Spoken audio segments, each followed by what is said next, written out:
오늘로 국정감사가 나흘째 진행되고 있는 가운데 여야의 공방은 갈수록 격해지고 있습니다. 여당은 야당이 일방적으로 증인을 고르고 부르려 하는데 반발하고 있고, 야당은 김건희 여사 관련 증인들의 국회 무시가 심하다고 맞서고 있습니다. 국회에 연결하겠습니다. 김다연 기자. 네, 국회입니다. 네, 오늘 국정감사에서도 치열한 공방이 예상되죠? 네, 국정감사 전 아침 회의에서부터 장외 공방이 치열했습니다. 여당은 특히 야당이 입맛대로 증인을 채택한 것도 모자라 강제로 불러들이기 위한 동행 명령권도 남발하고 있다며 강하게 비판했습니다. 지금 국민들께서 거대 야당에 주문하는 것은 동행 명령권 남발이 아니라 피의자 신분임을 직시하고 신속히 검찰 조사에 응해 죄의 값을 치르는 것임을 명심하기 바랍니다. 김건희 여사 의혹에 집중 공세를 펼치는 민주당은 증인들의 불출석으로 국정감사가 방해받고 있다며 출석을 거듭 압박했습니다. 유독 김건희 여사 관련 증인들의 국회 무시가 심각합니다. 정권 최고 실세 김건희 여사 방탄 목적이라고밖에 보이질 않습니다. 오늘은 상임위 12곳에서 국정감사가 진행됩니다. 법제사법위원회는 오늘 헌법재판소와 군사법원을 대상으로 국정감사를 진행합니다. 최상병 순직 사건 수사 외압 의혹, 그리고 임성근 전 해병대 사단장 구명 로비 의혹이 쟁점이 될 전망입니다. 이 밖에 기획재정위원회 국감에서는 금융투자소득세 문제가, 행정안전위원회 국감에서는 문재인 전 대통령 딸 다혜 씨의 음주운전, 또 더불어 의료계 블랙리스트를 놓고 질의도 예상됩니다.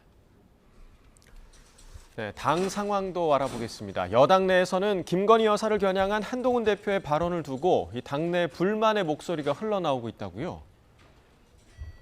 네, 어제 한 대표가 최고위 회의 이후 검찰의 김건희 여사 주가 조작 연루 의혹 수사를 두고 국민 눈높이를 강조한 게 발단이었습니다. 높아진 발언 수위를 두고 친한동훈계 의원은 YTN과의 통화에서 앞으로 재보궐 선거도 있고 국민의 판단과 정서를 고려하면 지금이 한계치라고 본 것 같다고 그 배경을 설명했습니다. 반면 친윤계는 즉각 반발했습니다. 한 중진 의원은 YTN과의 통화에서 한 대표가 아군인지 적군인지 모르겠다며 이런 식이면 당정이 공멸한다고 지적했습니다. 강승규 의원은 SBS 라디오 인터뷰에서 어떻게 법무부 장관도 여기만 여당 대표가 법리가 아닌 국민 감정에 따라 여론 재판을 하란 취지로 말을 하는지 이해할 수 없다고 날을 세웠습니다. 민주당은 검찰이 수사를 안 하니까 특별검사를 추진하게 된 거라며 특검을 고리로 공세를 펴고 있습니다. 김민석 최고위원은 아침 회의에서 한 대표가 측근들의 입을 통해 김 여사 기소까지 띄우지만 변죽만 올리다 뒤집을 게 뻔하다며 특검을 수용하라고 압박했습니다. 네, 또 재보궐 선거가 닷새 앞으로 다가왔는데 오늘부터 사전 투표가 시작됐죠? 네, 오늘 아침 6시부터 서울교육감과 부산 금정구청장, 인천 강화군수, 전남 영광 곡성군수를 뽑기 위한 사전투표가 시작됐습니다.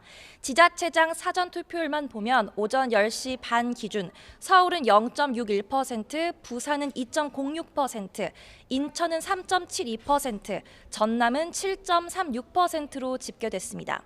국민의힘은 강세 지역인 인천 강화와 부산 금정에서 승리를 노리고 있습니다. 부산 금정의 경우 야권 후보 단일화가, 인천 강화는 무소속 출마 후보가 최대 변수로 꼽히고 있습니다. 역전극을 노리는 민주당은 오늘 부산을 찾아 유세를 이어갑니다. 전남 영광 곡성은 민주당의 전통적 지지 기반인데 최근 진보당 후보가 급부상하는 영광군 주민들의 표심이 관심입니다. 지금까지 국회에서 YTN 김다연입니다.